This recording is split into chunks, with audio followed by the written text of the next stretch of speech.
ಪ್ರಜಾ ಬಂಧು ನೋಡ್ರಪ್ಪೋ ನೋಡ್ರಿ, ಕೇಳ್ರಪ್ಪೋ ಕೇಳ್ರಿ.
ಬನ್ನಿ ಬನ್ನಿ ಬನ್ನಿ, ಫೋಟೋ ಅಲ್ಲಿ ತೆಗಿತೀನಿ, ಫೋಟೋ ಮುಂದೆ ತೆಗಿತೀನಿ ನಡ್ರಿ.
ಯಾರೇ ಆಗಿರ್ಲಿ, ಅವನು ಯಾವನೇ ಆಗಿರ್ಲಿ,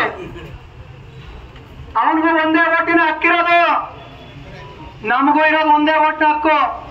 MLA ಆಗವನೆ ಅಂತ ಹೇಳಿ 4 ಓಟ್ ಹಾಕಂಗಿಲ್ಲ. ಪ್ರತಿಯೊಬ್ಬರಿಗೂ ಇರೋದು ಒಂದೇ ಹಕ್ಕು. ಸ್ವಾಭಿಮಾನ ಇಲ್ದಲೇ ಇರ್ತಕ್ಕಂಥ ವ್ಯವಸ್ಥೆನ ನಾವು ಬದುಕ್ತಾ ಇದೀವಿ. ಒಬ್ಬ ಶಾಸಕನೇ ಈ ಮಟ್ಟಕ್ಕೆ ಮಾತಾಡ್ತಾನೆ ಅಯೋಗ್ಯ ಅಂದ್ರೆ ಸಾಮಾನ್ಯ ಜನಗಳು ಬಿಡ್ತಾರ? ಸಾಮಾನ್ಯ ಜನಗಳಿಗೆ ಏನ್ ಮೆಸೇಜ್ ಕೊಡ್ತಾ ಇದ್ದೀರಾ ನೀವು?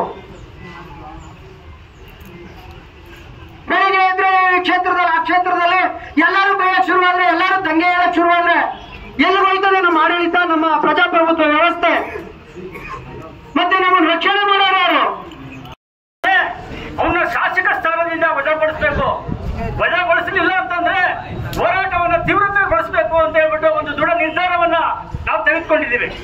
ಒಂದು ವೇಳೆ ನಾವು ವಿವಿಧ ಗ್ರಾಮಗಳಿಂದ ಬಂದಿದ್ದೀರಾ, ಎಷ್ಟು ನಮ್ಮ ತಂದೆ ವಯಸ್ಸವರಿದ್ದಾರೆ, ನನ್ನ ತಮ್ಮ ವಹಿಸಿದ್ದಾರೆ, ನಮ್ಮ ಅಣ್ಣ ವಹಿಸಿದ್ದಾರೆ, ಅಕ್ಕಂದರು ತಾಯಂದಿರೆಲ್ಲ ಬಂದಿದ್ದೀರಾ. ನಾನು ನಿಮಗೆ ಸ್ವಾಗತ ಕೋರುತ್ತಾ ಒಂದೇ ಒಂದು ವಿಚಾರವನ್ನು ತಮಗೆ ಹೇಳಕ್ಕೆ ನಾನು ಇಷ್ಟಪಡ್ತೀನಿ. ಎಂತಂತಂದ್ರೆ, ಬಾಬಾ ಸಾಹೇಬ್ ಅವರ ಮೊಮ್ಮಕ್ಕಳುಗಳು ನಾವು. ಬಾಬಾ ಸಾಹೇಬ್ ಅಂಬೇಡ್ಕರ್ ಒಂದು ಮಾತನ್ನು ಹೇಳಿದ್ದಾರೆ, ಈ ದೇಶದ ಮಹಿಳೆಯರಿಗೆ ಮತ್ತು ಈ ದೇಶದ ಶೋಷಿತರಿಗೆ ಅನ್ಯಾಯ ಆದ್ರೆ ನೀವೆಲ್ಲರೂ ಸಿಡಿದೇಳಬೇಕು, ಹೋರಾಟವನ್ನ ಕಿಚ್ಚನ್ನ ತುಂಬಬೇಕು ಅಂತ ಮಾತನ್ನ ನಮ್ಗೆ ಹೇಳಿದ್ದಾರೆ. ಆ ಕಾರಣದಿಂದ ನಾವು ಒಂದು ದೃಢ ನಿರ್ಧಾರವನ್ನ ಮಾಡಬೇಕು. ಮುಂದಿನ ದಿನಗಳಲ್ಲಿ ಇವತ್ತು ಏನು ಒಂದು ಬಹುದೊಡ್ಡ ಸಮಾಜ, ಆ ಸಮಾಜ ಒಂದ್ ಕಡೆ ನಮ್ಮ ತಾಯಿ ಹೇಳ್ತಾ ಇದ್ರು, ಕಂಡಿರ ಇಡೀ ಚೆಲ್ಲಿ ಕಂಡಿರ ಬೆಳೆದಿ 20 ಕೋಟಿಗೆ ಅನ್ನವನ್ನು ಹಾಕುವಂತ ಒಂದು ಸಮುದಾಯ ನಮ್ಮ ಒಕ್ಕಲಿಗ ಸಮುದಾಯ. ಆ ಒಕ್ಕಲಿಗ ಸಮುದಾಯದ ಹೆಣ್ಣುಮಕ್ಕಳಿಗೆ ಹೆಂಗಸರ ಬಗ್ಗೆ ತುಂಬಾ ಕೀಳವಾಗಿ ಮಾತನಾಡಿದ್ದಾನೆ. ಹಾಗೂ ಈ ದೇಶಕ್ಕೆ ಏನು ಸಂವಿಧಾನ ಆಡಳಿತ ಏನು ಕೊಟ್ಟಂತ ಒಂದು ಸಮುದಾಯ ನಮ್ಮ ಛಲವಾದಿ ಸಮುದಾಯ ಅಂತ ಹೇಳ್ತಾನೆ, ವಲಯ ವಲಯ ಅಂತ. ಆ ಭೂಮಿಯ ಮಗನಿಗೆ ವಲಯ ಅಂದ್ರೆ ಏನಂತ ಗೊತ್ತಿಲ್ಲ ಅವನಿಗೆ. ವಲಯ ಅಂದ್ರೆ ವಲಯ ಅಂತ ಓನರ್ ಆಫ್ ದ ಲ್ಯಾಂಡ್ ಅವ್ನು ಗೊತ್ತಿಲ್ಲ. ದಡ್ಡ ಯಾವ್ದೋ ರಾಜ್ಯದಿಂದ ಭಿಕ್ಷೆ ಬೇಡಕ್ ಬಂದವನು, ಇಲ್ಲಿ ಯಾವ್ದೋ ರಾಜ್ಯದಿಂದ ಭಿಕ್ಷೆ ಬೇಡಕ್ ಬಂದವನೇ. ನೆಲೆಸಿರ್ತಕ್ಕಂಥ ನಮ್ಮ ಹಿರಿಯ ದಲಿತ ಮುಖಂಡರುಗಳೇ, ಈ ದಿನ ನಮ್ಮ ಕರ್ನಾಟಕದಲ್ಲಿ ಒಂದು ಕರಾಳ ದಿನ ಅಂತಾನೆ ಹೇಳ್ಬೋದು. ಯಾಕೆಂದ್ರೆ ಏನು ನಮ್ಮ ಭಾರತ ರತ್ನ ಡಾಕ್ಟರ್ ಬಾಬಾ ಸಾಹೇಬ್ ಅಂಬೇಡ್ಕರ್ ಅವರು ಏನು ಈ ದೇಶಕ್ಕೆ ಸಂವಿಧಾನ ನೀಡಿದ್ರೋ ಆ ಸಂವಿಧಾನದ ಪ್ರಜಾಪ್ರಭುತ್ವದಲ್ಲಿ ಒಬ್ಬ ಇಂಥ ದುರೇಳ ಇಂಥ ದುಷ್ಟ ಒಬ್ಬ ಶಾಸಕನಿದ್ದಾನೆ ಅಂತ ಅಂದ್ರೆ ನಮ್ಮ ದೌರ್ಭಾಗ್ಯ, ಕರ್ನಾಟಕದ ದೌರ್ಭಾಗ್ಯ.